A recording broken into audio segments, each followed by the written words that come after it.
Gashouse Gang until 1 o'clock today. Bertie Miklas, Tom Ackerman, and Chris Ranji. And because it is Tuesday, we are joined by Cardinals manager Ollie Marmol, who is with us every Tuesday starting at 12 o'clock. He gives us about a half hour of time to take questions from all of us and from you. 314-436-7900. Odyssey app, drop a text message or a voice message, rather. And if you're watching on YouTube, Facebook, or Twitter, at KMOX Sports, you can comment. So we welcome in the Cardinals manager, Ollie, and after a 3-game series where the Cardinals swept the Twins to open things up, you've now lost 6 of 7. So as you see what's happened over the last week plus, what are you thinking about this team now? Yeah, we're thinking the same as we did when we went into the year. And I know that's probably not what you want to hear, but our guys are playing the game the same way. You look at where we are offensively, the guys have done a really nice job. You look at defensively, I feel like they've been on point and making some really nice plays. The pitching up to this point has been the part that has been a little shaky, and that's a couple different starts that we saw. And then just throwing up zeros in the bullpen. I mean, that one that got away from us, I mean, you look at the series against the Angels. I mean, giving up 3 there in extra innings, and then we catch them, and then giving up another 3 spot. It's tough to come back from those type of innings. And then you look at the Boston series, that was a really tough one. When you look at Hells has been really good, and it's hard for us to sit here and be like, man, he blew it. Yeah, he's going to have games that don't look great, but he's been very consistent for us for a while now. So that one was unfortunate, and then we just gave up too many runs to come back from. So certain parts of our game look good, and others it's going to be a little bit of an up and down with some of the young guys that we have. Ollie, Bernie, how are you, sir? I'm doing well. How are you? Good.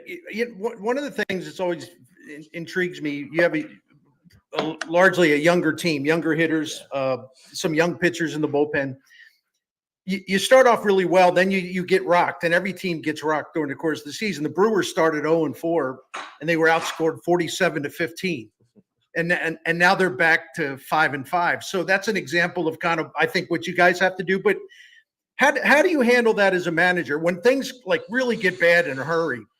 Do you have a message? Do you need to have a message? Do the players look great to you as far as how they're handling it? Will they be the ones sort of talking to each other? Like, what's your role in making sure that everybody stays calm and confident?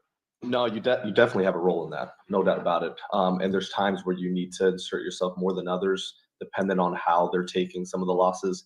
And that's the job of the staff, of the bench coach, the manager, to kind of really have a pulse on the guys. And they're handling it well right now. It's a lot of more individual conversations that are taking place that lead to just the development process. Like you look at Roycroft, for example, comes to mind. This is an interesting arm that, man, he's gotten thrusted into the big leagues in some interesting roles where he's going to have to learn quick. So it's a lot more individual conversations with some of these guys as far as their outings and how they're responding to it. And it's been positive. Now, has the outcome on the field been positive? No, but that's part of development. It's just being patient with some of these guys and making sure that you're walking alongside with them when it's not going well for them. We have a couple arms that are right in that spot. We got some hitters that aren't feeling great. We have some hitters that are feeling amazing. So it's not so much a group message at the moment. There's times for that where you'll get everybody together and make sure everybody's on the same page. We've already had one of those in a really positive way. And for what we're going through right now, it's more individual based. It really is. Just to follow up, and I want to point this out. I'm not saying that what I'm about to ask you has anything to do specifically with this situation, but this is about managing in general. How do you think players respond best? Do they respond best when things are tough to a manager who's kind of calm, upbeat, composed, or do they respond to when the manager, pardon my language, when the manager raises hell a little bit? Is there a time and place for raising hell, or do you think it's best just to stay upbeat and supportive? No, you have to be able to do both. You have to be able to stay calm when things look the way they're supposed to, but they're just not going your way, or you lose some games based on inexperience and part of development. There's no reason to raise hell during those times. So you stay calm and make sure that you're leading the way when it comes to that. But there are times where you got to get in their ass and you got to make sure that they feel it a little bit. And there's a time for that. So as a manager, I feel like you have to be able to do both. But you better pick your spots wisely, because if you misread a situation, that's where you can lose some guys that are busting their butts every single day. And it's just the game is hard and the game's beating them up. The last thing they need is for you to beat them up. But there's times where the style of play is just sloppy, where we're making too many mistakes, where the preparation wasn't good enough, and that's where you got to step in and make sure that they feel it a little bit. That's not what's going on at the moment. I like our style of play. You look at what we're doing; they're not giving in. Even that game against Boston, we're losing 107-2, whatever the score was, and that ninth inning, man, they just continue to throw on runs and take really professional at bats. I love the conversation in the dugout. We're down 7 runs, and in that game, and they said, let's figure out a way to get Chapman in this game. That should be the mentality. Let's figure out in game 1 to get their closer into this game, and that'll be a small win. Well, you're going to lose this game, but it's a small win leading into the next couple games. So I love the way we're going about it. There's no reason to raise hell when the guys are actually giving you everything they have. Ali, I have a question about 2 veterans. I want to start with Contreras. What are you seeing there? Is he putting too much pressure on himself? Is there something going on with his swing? He's not feeling right. What do you see in Contreras right now? The game is hard. You look at Contreras in spring and you talk about locked in. Everything he hit was on the screws, man. He looked very good in the game. The season starts and it just flipped on him a little bit. So physically, yeah, he's in and out of his swing, in and out of his lower half. He's not feeling like himself at the moment. And with someone like him, man, it takes one swing to actually feel it and then be able to hold it, right? And we're hoping that comes sooner than later. But when it comes to his work and his mentality, approach, preparation, you can't get on this guy. I mean, he's doing everything he can to put himself in a position to have the success he's had in the past. It's just not coming at the moment. So that's a perfect example to go back to Bernie's question. Like, yeah, getting on that guy does nothing. You have to come alongside of him and make sure he feels supported in a time where it's not going his way. But yeah, some of it's physical. And then he's an emotional player that's going to ride a little bit of the highs and lows. And I think he's actually, more than I've ever seen, been very steady in how he's handling this downtime of not producing the way he wants to. Yeah. And the other one is Miles Michaelis. I'm wondering how much longer you can go with Michaelis in your rotation. I mean, what are you seeing there? He's not missing many bats right now. No, but he never has, right? I mean, that's not what's given him success. He's never missed bats. So let's actually talk through that a little bit. What would you do? I'll tell you what I'll give you my thoughts on it, but how would you think through that situation? Well, I mean, I'm giving him the opportunity to pitch out of the bullpen as a long man like you did with Matz, and I'd probably swap the 2 and put Matz in the rotation. I might even dip into Memphis and ask Michael McGreevy to come in and see what he's got. Yeah, and those are all options. I don't disagree with you as far as those being on the table. What it comes down to is, like, you got to remember you're 10 games into the season, okay? Did that look anywhere close to what we needed? No, that wasn't good enough, okay? But just remember, you're going to use 10 to 12 starters this year. And the sooner you start tapping into some of those guys in Memphis, you will run out of depth. And then guys won't be stretched out when you do need them if you put them as a long guy. So you're going to have to think through that a little bit. Down the road, is that an option? I can't say that it's not, but we're 10 games in. It's going to have to look better than what it looked like in Boston. They took some really good swings against him. He executed pitches. They still put him in play. And he's relied heavily on balls being at people. He's not a swing and miss guy. He never has been. He's going to pitch to contact. He has to pitch more to chase locations. I get all of it. So we'll continue to think through that. But it's not as easy as, hey, flip him for a young guy and see what we got, because you will run out of depth when you get into June, July, and you really need some other guys to step in. So I hear you. But it's a good topic for sure. If you are going to make a decision there, is that entirely your decision? Is it in conjunction with the front office? How would you, what happens there? No. That's not how that works. I mean, it's not hey, it's my decision to throw somebody in the pen or ask for somebody in AAA to come up. That's a collaboration for sure, and there's a lot of moving parts to that one. So that's a conversation with the front office, and ultimately they make the decision of what that looks like. So yeah, I appreciate you asking that though. Ali, I got one on Miles Michaelis, and we didn't gather here to beat him up, but it is a kind of a current topic. Yeah, it's perfect. Look, you go back like the last 3 years, his ERA is over 5. Okay. And he always used to give a lot of innings, but here's the thing that I'm looking at. Since the start of last season, he's got the second worst ERA in the majors among qualifying starters. He's also got the lowest swing and miss rate, the lowest strikeout rate. And this has been trending that way in terms of like getting extreme for a long time. So my question to you is, and by the way, his last 12 starts, he's averaged fewer than 5 innings. So he's not even eating the innings for you. So how does he recover from that when you can't miss bats and the strikeout punch just simply isn't there? How does he get through this with, like, what has to happen for him to, I hate to use the dramatic word, but transform himself as a pitcher if it's possible? Transform this deep in your career is not the easiest thing. All right. So like, that's just me being honest. Him getting to a point where he misses enough bats for it to be meaningful, it is going to be tough. The last 12 starts, 5 innings or less, some of those where we just pulled them after the second time through just because it's not favorable after that a lot of times.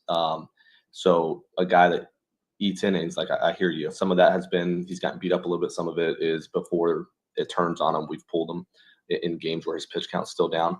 But yeah, man, this was a conversation I had this morning with Dusty as far as like, man, what does that look like? Like, what are the options on the table in order to give him a better shot at this? And at some point, making a decision of if it's worth it or not. So it's tough. It's tough. He's last outing definitely didn't go the way we wanted. So it's a great topic. One we're internally going to continue to beat up and figure out how to make him better, and until we're told otherwise. Cardinals manager Ali and that's Marmol, the way. Just to add to that, that's kind of the job too, right? So just to be clear, like my job, Dusty's job is just, when you have a guy, is just to make them better until they tell you enough. So you are constantly just locked in on what are the options that will allow him to have a little bit more success until we're tapped and said, hey, this isn't working, or whatever the case may be, or hey, now it actually is trending in a better direction. So our job is just to be head down and help him get better.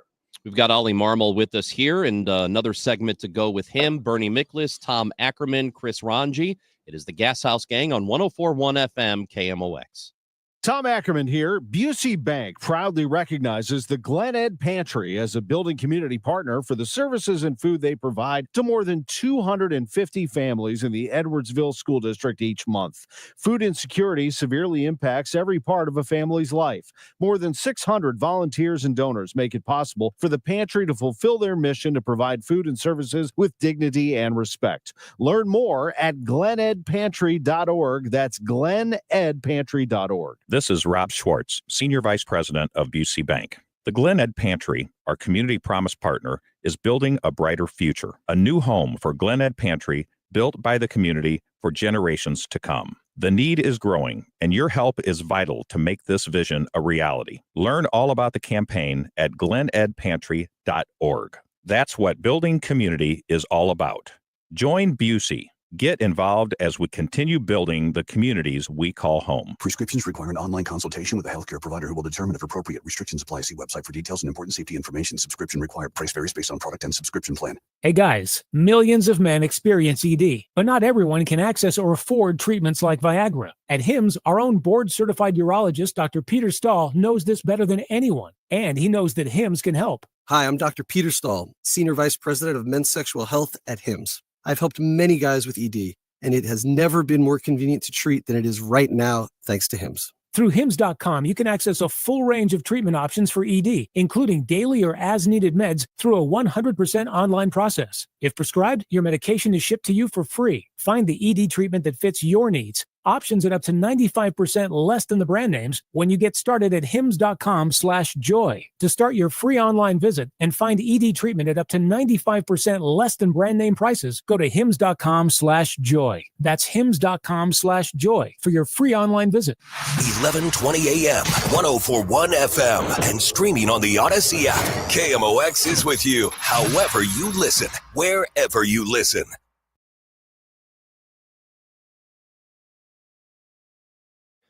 It is the Gashouse Gang on 104.1 FM KMOX. Every Tuesday, we talk to Cardinals manager Ali Marmol. It's brought to you by Siteman Cancer Center, national leaders in cancer.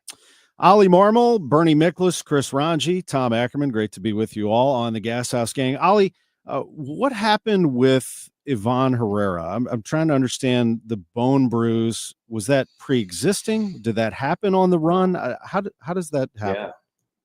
Yeah, it happened on the run. He was rounding second, got to third, and he said he felt something. Didn't think much of it, and then he went to take his lead, and it really grabbed at him where and you can see the video where his leg just kind of gives out. And threw a pitch, next time took his lead, and you can tell his knee gave out again, and he kind of starts limping.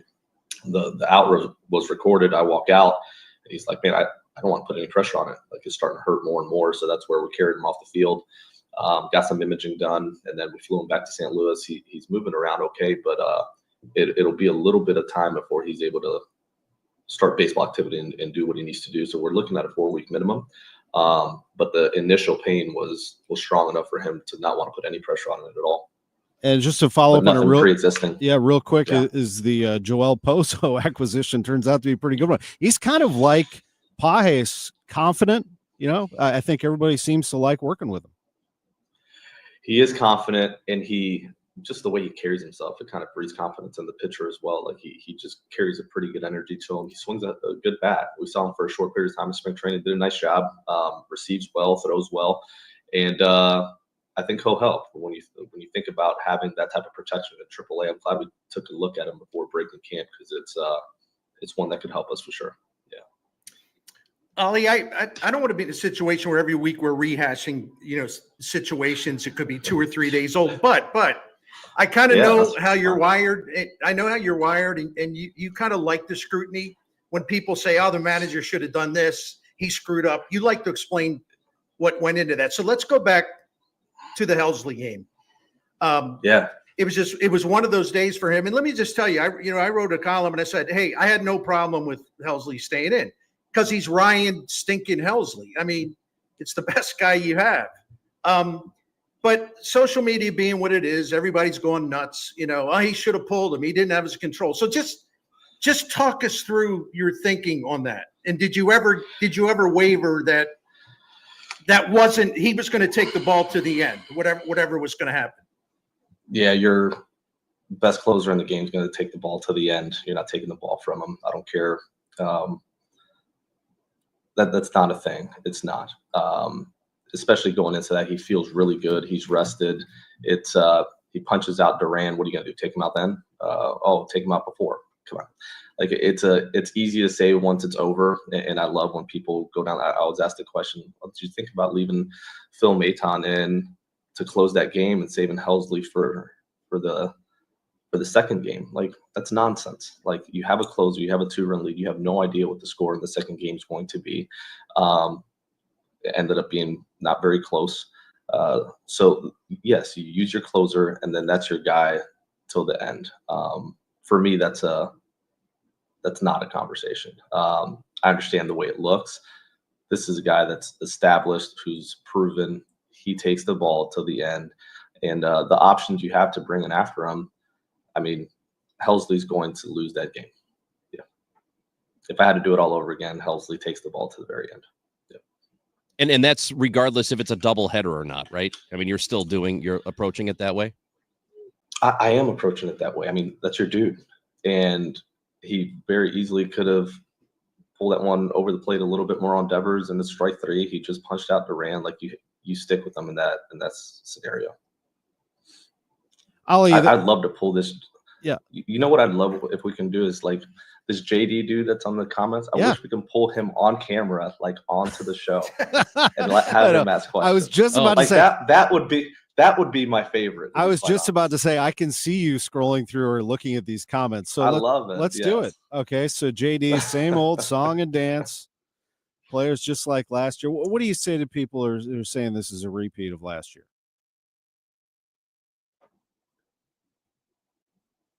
We lose him there? There he is. You still there, Ollie? Yeah, can you guys hear me? Yep, we got you. Got you. What, All right, what people who say, this is the same thing as last year? Same old song and dance, just baby the players just like last man. The players would tell you very different about being baby.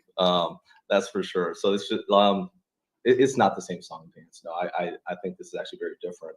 We're seeing guys that have some real fight to them, and they're building something that could be fun to watch over the next several years, right? You think of this group of Herrera and Pajes and Newbar and Burleson and Wynn and Walker and Vic, and you go down that, like, there's some young guys here that can make it fun for a while. On the pitching side, there's some young guys coming too that can add to this mix in a really fun way with the Matthews and Robies and McGreevy's. So when it comes to building something that can be fun to watch over the next 5 years, like, this could be an interesting little run. So when you're developing guys at the big league level and you're building towards something, it's very different than 23 or 24. I think we're onto something that could be actually very different and fun. Yeah. There's a comment from Jake, who is watching on YouTube, says, I'm waiting for Ollie to storm off on Bernie like LaRussa. Did that happen? Yeah, oh, yeah. Oh, I don't remember this. Oh, yeah. Or if you get pissed enough, are you just going to get up and leave? No, I won't. My personality is a little, I enjoy a little bit more of the back and forth. And to be honest, it's because, and I've talked about this with you before on radio, Tom and Bernie, like, it's your chance to communicate to the audience. They're the ones paying the tickets, right? They're the ones showing up to the stadium, and they have the right to ask questions and get answers. And this is a much better forum for that than 5 minutes after post game, you lose by a run and they stick a camera in your face and ask you 2 to 3 questions, and that's it, right? Like, this is an opportunity to actually communicate with an audience in a much more just better format. So no, I won't storm off. I'll sit around. Yeah. What do you think of that, Bernie? He's gonna answer every question. We actually have an interesting relationship. Not that anybody wants me to talk about me, but we have a very interesting relationship because we communicate pretty freely and very candidly. And one of the things I like about Ollie, and this does have nothing to do with strategy, but he's very open-minded to someone putting him on the spot and asking, why did you do that? I don't understand that. And you can have a conversation about it. That's a unique quality, and I respect that very much.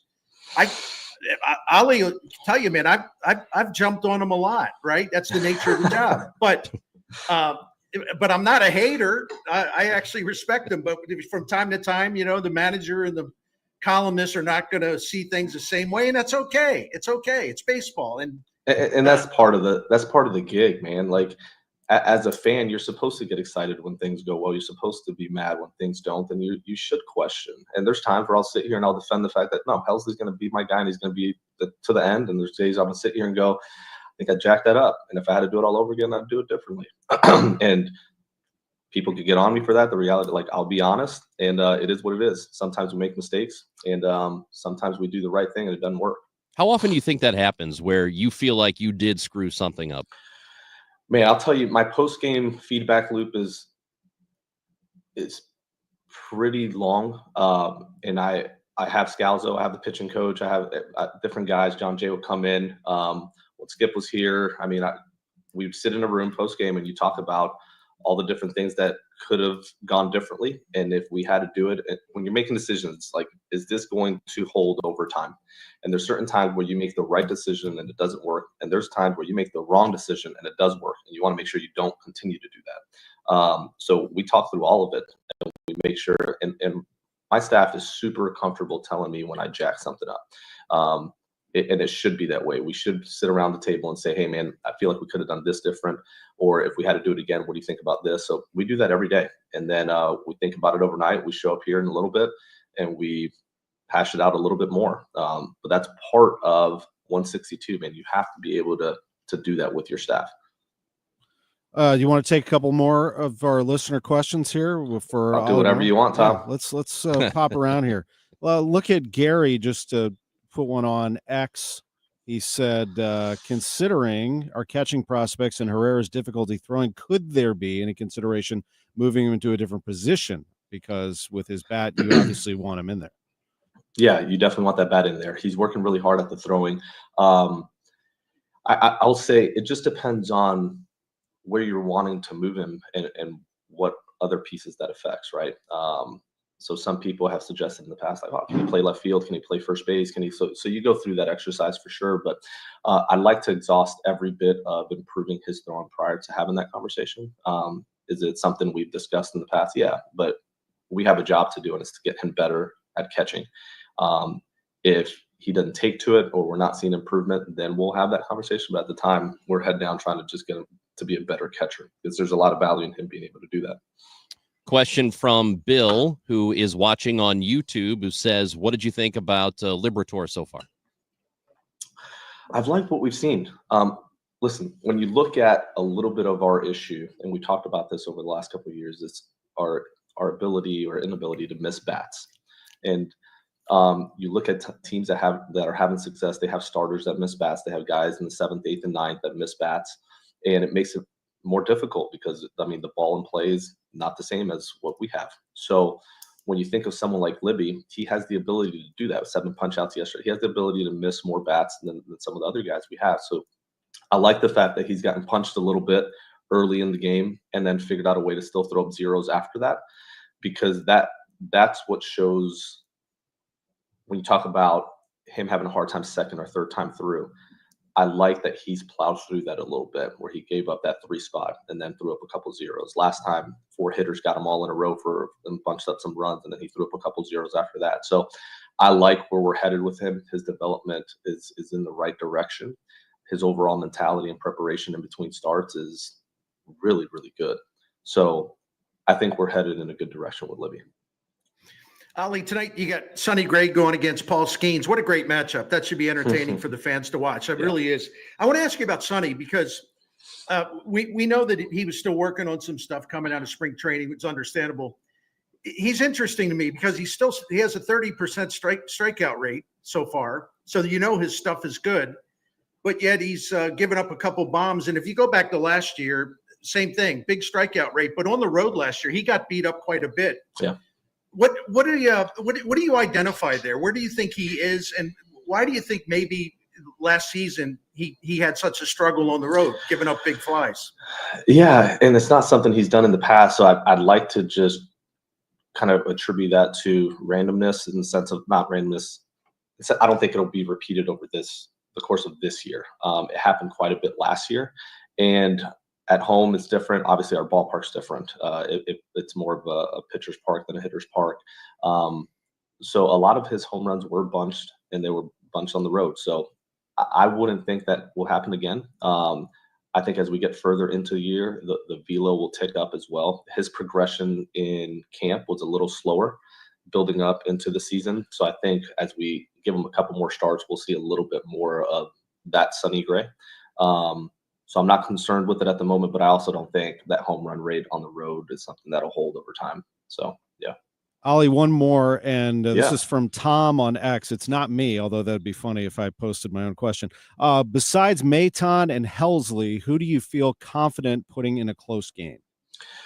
That's an awesome question. And that's part of when we talk about development, okay, and we talk about transition year, like that is the right question to ask.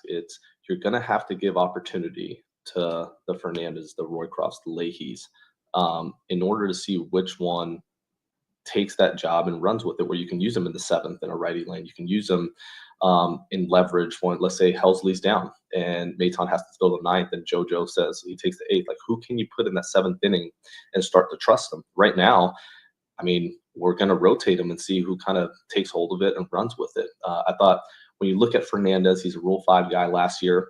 We protected him at times and threw him in low leverage situations in order for him to continue to work on stuff because you didn't have the ability to option him. Roy Croft is a guy that didn't break with us last year, plus arm, is learning on the go. Leahy is continuing to add to his arsenal, and I would not be surprised as we get deeper into this year if it's someone like we really trust in meaningful spots. But that's part of this year is giving those guys opportunity, right? Normally you go get 2 right-handers in free agency and you stick them in that pen and it's over. That's not what we're doing. We're giving these guys a shot to develop at the big league level. And there's going to be days that look like yesterday where you have a good matchup and Hayes is on the ground. Roy Croft throws a bowling ball of a sinker. You want that matchup all day long, and he walks him. It's going to happen. There's days he's going to go in there and get that ground ball to play and get you off the field. So he has to be able to experience it over time in order to improve at it, and he'll be the one to show you if he can or can't. All right, Oliver Marmol, as we say goodbye here on this Tuesday, NY is watching on YouTube and says Jay and JD are fools. They've never met Ollie and think he's a compulsive liar. So NY has your back. That's beautiful. We appreciate it, man. We'll talk to you. Good luck this week. We will talk to you on Tuesday. I appreciate you guys. Take care, man. Thanks, Ollie. That is Cardinals manager Ollie Marmol, brought to you by Siteman Cancer Center, national leaders in cancer. Still have time with Bernie Miklasz, Tom Ackerman, and me on the Gashouse Gang, 104.1 FM KMOX. The Biz Dash returns as St. Louis's healthiest happy hour. Combining fitness and fun, it's a perfect team bonding activity for any size business. All levels of runners and walkers are welcome. Join us this spring at Energizer Park, home of St. Louis City SC, for the 10th year of the Biz Dash, the ultimate office party and kickoff to summer. Thursday, May 22nd at Energizer Park in downtown St. Louis. Create your company team today at stlbizdash.com. As the old saying goes, size matters. At Morgan & Morgan, we have over 1,000 lawyers and nearly 6,000 people on staff. But at the core, this is and always has been a family business. Our family watching out for your family. Call us or email us 24 hours a day, 7 days a week, even on a Saturday or a Sunday. And if you ever have a problem, call our mom. Morgan & Morgan. For the people and your family. Injured? Dial Pound Law or visit forthepeople.com for an office near you. It is 46 degrees and sunny in St. Louis. The high, we're getting close to it at 52 degrees. The weather brought to you by Penn Mutual Life Insurance Company, pennmutual.com/STL. At Penn Mutual, we believe that life insurance is the central part of a sound financial plan and that it can make an enduring impact for generations to come. Talk to your independent advisor or go to pennmutual.com/STL. Penn Mutual, trusted for life. Why do the national tax resolution firms need the tiny fine print at the bottom of all their TV ads? Hi, this is Lance Story with the Lance Story Law Firm. You don't hear fast-talking disclaimers in our ads because the claims we make are 100% transparent. The Lance Story Law Firm primarily focuses on one thing, IRS problems, and we're regulated by the Bar Association, and we have a AAA rating with the Better Business Bureau. IRS issues are serious legal issues. The Lance Story Law Firm has helped thousands of clients navigate the best resolution plans, and we tell you up front exactly how much it'll cost. Tax resolution law is all we do. So before you send money to some out-of-town, high-pressure salesperson, give us a call at the Land Story Law Firm, located right here in St. Louis. Call today to schedule your free consultation with me, 314-260-6120, or visit LanceDruryLaw.com. The choice of a lawyer is an important decision and should not be based solely upon advertisements. At CertaPro Painters, we know that a happy place comes in many colors, like ones that inspire a sense of wonder, or a new flavor that makes life just a little bit sweeter, or one to celebrate those moments that lift you to new heights. With thousands of 5-star reviews, you can trust us to bring happiness home. CertaPro Painters. That's painting happy. Each CertaPro Painters business is independently owned and operated. Contractor license and registration information is available at CertaPro.com. Experienced, trusted, honest. Comptroller Darlene Green showed up for us. Re-elect Darlene Green. She showed up to protect the airport from being privatized. She showed up and saved 3,000 NGA jobs. She showed up and the city earned a AA credit rating. Darlene Green showed up for employee raises, workers' rights, and women's rights. Vote Tuesday, April 8th. Darlene Green for Comptroller, because it's your money. Paid for by Darlene Green for Comptroller, Don Nix, Treasurer. The easiest way to park on game day is to park with iParkit. iParkit has the best game day parking garages in St. Louis. iParkit has 2 convenient garages on Clark Avenue, located right next door on either side of the ballpark. The iParkit game day garages have multiple entry and exits to accommodate all fans, no matter where you're coming from or headed to after the game. Download the iParkit app and drive in and out using only your license plate. Use iParkit for convenience and peace of mind on game day. Today, the Cards, the Pirates, Ameren Total Access 445. Cardinals Radio, 104.1 FM, KMOX. Bernie Miklasz, Tom Ackerman, Chris Ranji on the Gashouse Gang until 1 o'clock today. And Bernie is brought to you by Saliga Heating and Cooling, SaligaHeatingandCooling.com. We are hanging out here talking some Cardinals baseball. We did just have a conversation with the manager, Ali Marmol. He's with us every Tuesday from 12 until 12:30. He's always open. We love talking to him because he's willing to answer questions and the tough ones. Even if he disagrees, he will tell you what he's thinking. I want to pass along one bit of news here. Former Cardinals reliever pitched for multiple teams. His last team was the Detroit Tigers, and he was pulled from the rubble in the Dominican Republic of a collapse at a club. The roof collapsed at the club. Octavio Dotel, it is now being reported by Hector Gomez, has passed away. He was only 51, and he died while being transferred to the hospital. It's being picked up by multiple outlets, but Octavio Dotel, Cardinals reliever back in 2011, has passed away. That is really, really sad. That is terrible. Just terrible. You know, he was Bernie. They acquired him in that Colby Rasmus trade. We were, of course, very close to that entire run. And when Dotel came along, not only did he elevate the bullpen, but everybody loved being around him. He was just a big personality in that clubhouse. He played a major role in the capturing of that World Series in 2011 because their bullpen was really messed up. And John Mozeliak made that superb 3-way trade, and it pretty much saved. I'll say it preserved the Cardinals, at least their opportunity to make the playoffs, because the bullpen got a lot better, and Edwin Jackson actually pitched pretty well. They were desperate for a starting pitcher, but Dotel, Tony La Russa thought he could use him in any situation. He could get multiple innings out of him.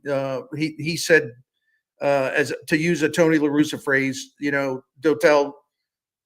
He doesn't scare, pressure. He loves pressure. He wants big spots. He wants to handle something with the games on the line. So I think the other relievers fed off that, like his confidence, his utter belief in himself, and just his fearlessness. And like you said, Aki, he just a wonderful guy too. I mean, tremendous spirit. Kept the clubhouse loose, kept the bullpen loose, kept everybody thinking right, but had a wonderful sense of humor. So that's a horrible thing to hear, because he was a Cardinal for a short time, but boy, did he make an impact.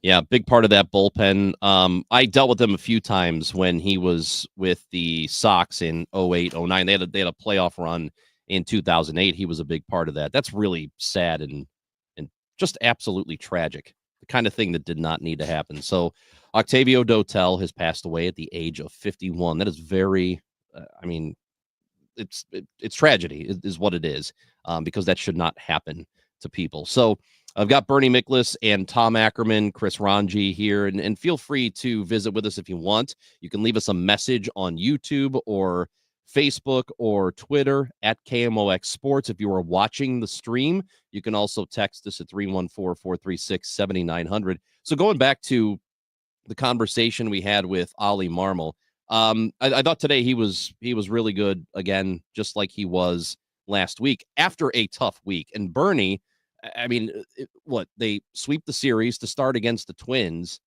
and they do exactly the thing that you can't afford to do, which is lose 6 of your next 7. This has been a really, really bad week for the Cardinals. It has. And, we asked Ollie about all these different things. I was asking about the mood of the team. How do you keep the team's confidence intact and all that? But let's be clear about one thing. During this 1-6 stretch, they've allowed exactly 9 runs per game. Now, I don't care. You could have a combination of Whitey Herzog, Tony La Russa. Who else do we want to mention? Casey Stengel, on and on and on. Earl Weaver, my guy. When your pitching staff is just getting absolutely destroyed pretty much every game out, you're going to lose a lot of games, and that's what's happened.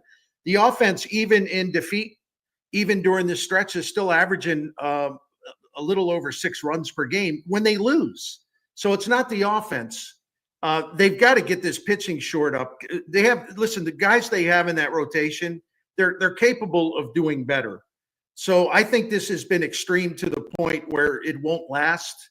I'm not saying it's going to be a great rotation. In fact, it was my number one concern on the team going in.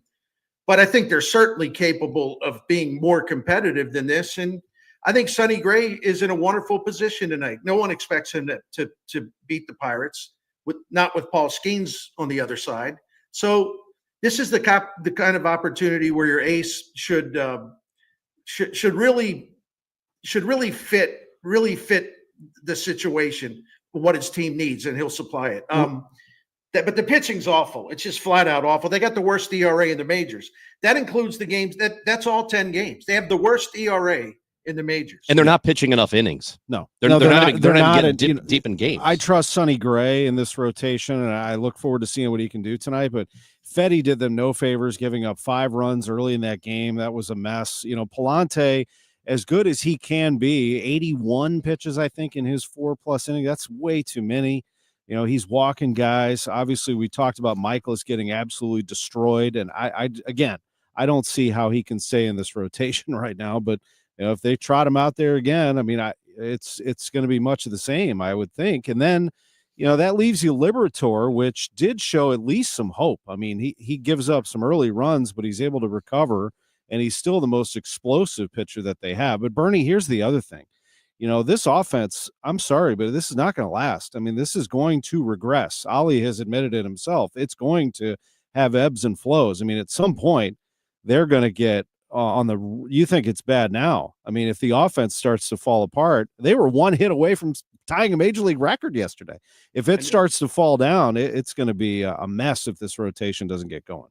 Yeah, and there's no way that they can sustain that, and no team could sustain that. So they are going to come down. But I still think under Brent Brown, and he deserves a lot of credit. A lot of their habits at the plate have improved right away, and that's not an opinion; it's a fact. I did a long study the other day. I won't bore you or the listeners or the viewers, but their whole plate approach is significantly different from what it was last year. Like the Cardinals lead the major leagues in contact rate, for example. They also have cut down on called strikes.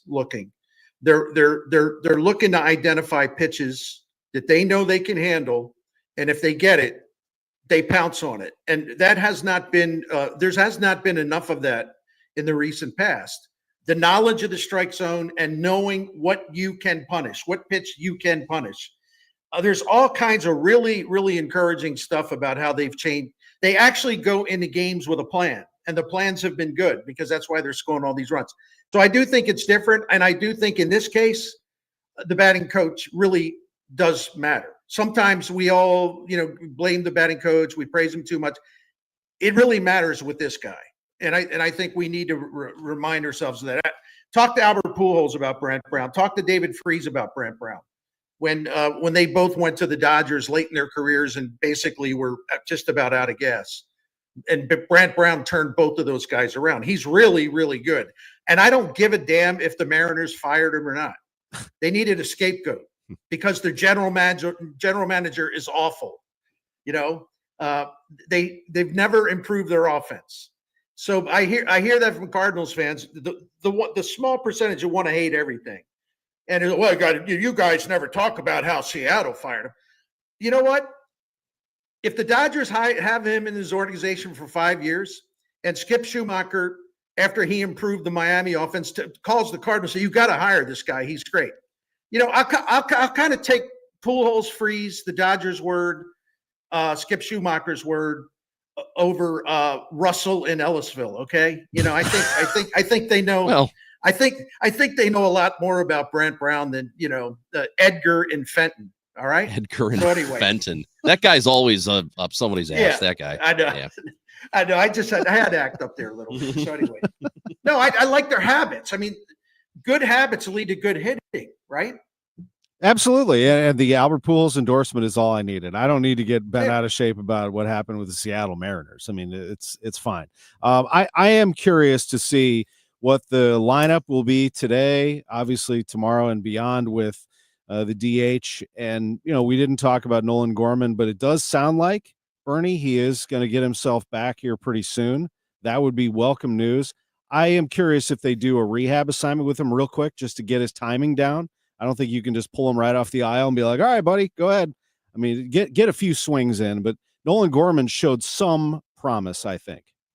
No doubt about it. And he's a guy whose plate habits, again, very small sample, but his plate habits really were really had improved quite a bit. It's really funny to look at his swing and miss rate was just like, whoa, wait a minute. That's been reduced by about 2/3, but he's got a lot to prove. You bring him up, he's coming back. Thomas Ajaysi, he's looked great. Ali Marmol and the Cardinals, this is a kind of problem you want to have. I mean, they don't have enough at bats to go around. And when Gorman comes back, chances are Ajaysi will go down. That's a guy that warrants being in the major leagues, right? It's hard to get Luke and Baker enough time. Burleson to an extent, unless he's going to play a little outfield, that's going to be a challenge. I think that indicates that the talent level is pretty good when you're having a hard time. Like, well, who do I plug in today? Like, gosh, I got to get this guy some at bats. When your team's not hitting and most of the lineup is just in a bad way, you love the chance to put new guys in there. It's hard for them to put new guys in there because everybody, for the most part, other than Contreras, is going pretty well. Mason wins out of it, and that's good to see. Gashouse Gang back in a moment. Bernie, tell everyone about our friends at Saliga. I'd be delighted. We've been a Saliga Heating and Cooling family for 16 years, and we came late to that because this proud independent American Standard Heating air conditioning dealer has been serving generations of St. Louis families since 1927. I always joke about that. I mean, they've been open since Gehrig and Ruth were in the Yankees lineup, that famous 27 Yankees team. That's how long the Saligas have been serving St. Louis. And Dan Saliga is doing the family business proud, a fourth generation owner-operator. And we really appreciate his support of the Gashouse Gang. But they'll take great care of you, anything you need, emergencies, minor repairs, big repairs, stuff in the middle. They have a priority club maintenance program that will save you money and also give you the peace of mind knowing your equipment is working as it should be.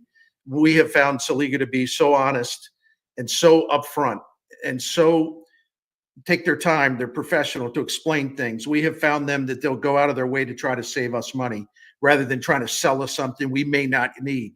So highest marks from the Mickleses on Saliga Heating and Cooling, that proud American Standard Heating and Air Conditioning dealer. To find out more about all that they do, go to SaligaHeatingandCooling.com.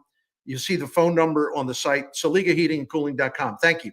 Community America Credit Union has a new branch in Hazelwood. Join me, Amy Markscores, special Cardinals alumni, and Fred Bird on April 10th from 5 p.m. to 7 p.m. for the grand opening. There'll be exciting prizes and delicious food. See you there. Spring is here. Time for daffodils and road construction. Do your part to avoid a work zone crash. Pay attention, slow down, put the phone down while driving so we can all go home safe. Join the 11th Annual St. Louis Work Zone Awareness 5K, Saturday, April 19th in Chesterfield. Sign up today at kingmox.com/events. That's kingmox.com/events. Brought to you by the Missouri Coalition of Roadway Safety. Beat the spring cleaning rush and call our cleaning heroes at Zero Res. This month, get 3 rooms Zero Resified starting at $119. Take $75 off your air duct cleaning. Visit ZeroResSTL.com and tell them that KMOX sent you. Spell it forward, spell it backward. It's always the same, Zero Res. Trust and Will knows that we'll all eventually need a will. How about right now? Trust and Will makes creating your will easy, like while you're lounging on the couch easy. Trust and Will is designed by attorneys but customized by you, and all documents are state-specific and secure. Find your plan at trustandwill.com and use offer code RADIO now for 20% off. That's trustandwill.com, offer code RADIO. Trust and Will is an online estate planning service. Visit trustandwill.com for details. Seems everything costs more these days. Gas, groceries, and when's the last time you checked your wireless bill? When it comes to Big Wireless, if you're staying, you may be overpaying. Switch to Consumer Cellular to get the same fast nationwide coverage without the big wireless bill. Plans start at just $20 a month, and now for a limited time, new customers can get their second month free. Call 1-888-FREEDOM, visit a store near you, or consumercellular.com and start saving today. Plans include $5 credit for auto pay and e-billing. Taxes, fees, and other third-party charges will apply. See website for additional details. Feel like everything's clouded by doubt? Visit CaliforniaPsychics.com. Our psychics are available to talk 24/7, and we guarantee if it's not life-changing, it's free. Experience the joy of certainty. California Psychics. First time seeing my son, I feel like my life did a 180. He really a definition of like why he loves somebody. Through all of fatherhood's first, never stop being a dad. Visit fatherhood.gov to hear more. Brought to you by the U.S. Department of Health and Human Services and the Ad Council. Seems everything costs more these days. Gas, groceries, and when's the last time you checked your wireless bill? When it comes to Big Wireless, if you're staying, you may be overpaying. Switch to Consumer Cellular to get the same fast nationwide coverage without the big wireless bill. Plans start at just $20 a month, and now for a limited time, new customers can get their second month free. Call 1-888-FREEDOM, visit a store near you, or consumercellular.com and start saving today. Plans include $5 credit for auto pay and e-billing. Taxes, fees, and other third-party charges will apply. See website for additional details. This is the story of the one who, as a maintenance specialist for a historic high-rise, knows that vintage charm historically needs constant attention. Which is why when it's time to upgrade turn-of-the-century mechanicals, they turn to Grainger. With easy access to 1 million+ products and the scale to deliver when and where you need them. The right tools and supplies are never far away. So the one can keep that vintage building running like new. Call, click Grainger.com, or just stop by. Grainger, for the ones who get it done. Still getting around to that fix on your car? You got this. On eBay, you'll find millions of parts guaranteed to fit. Doesn't matter if it's a major engine repair or your first time swapping your windshield wipers. eBay has that part you need, ready to click perfectly into place for changes big and small. Loud or quiet, find all the parts you need at prices you'll love. Guaranteed to fit every time. But you already know that. eBay. Things, people, love. Eligible items only. Exclusions apply. Now, back to the Gashouse Gang on your home of the St. Louis Cardinals. 1120 AM, 104.1 FM, KMOX. No Gashouse Gang tomorrow because of early baseball, but tonight, Sonny Gray, Paul Skeens, the Cardinals played the Pirates in Game 2. Tom Ackerman, Bernie Miklasz, Chris Ranji. You know what's crazy about it? Skeens, Bernie, he's only lost 3 games so far in his career. 2 have come against the Cardinals. He's 0-2. He's never beaten the Cardinals. He's 0-2. One of those games last year, Miles Michaelis went toe-to-toe with him, and basically pitched to a draw. And I'm not sure how that happened, but it happened. That's why baseball's such a wonderful game and basically a crazy game as well. So, but Skeens is, it sounds nuts, but he's actually improved from last year because he's like streamlined his pitches. He's not throwing many as large a variety because he's like, hey, the stuff I have, my best pitches are great. I need to throw them more instead of fooling around with this other stuff. Like he's really attacking hitters this year. So I look forward to watching him pitch tonight. Yep, 4:45 for the pregame show, 5:40 first pitch. It's all here on 104.1 FM KMOX. Bernie, we'll talk soon. Tom Ackerman, love you. Everything that, I love you too, Bernie. But everything that you missed is on the Odyssey app, and you can go back and watch on YouTube, Facebook, and Twitter. This is the Gashouse Gang. We're back with you on Thursday at 12. The Dave Glover Show is next.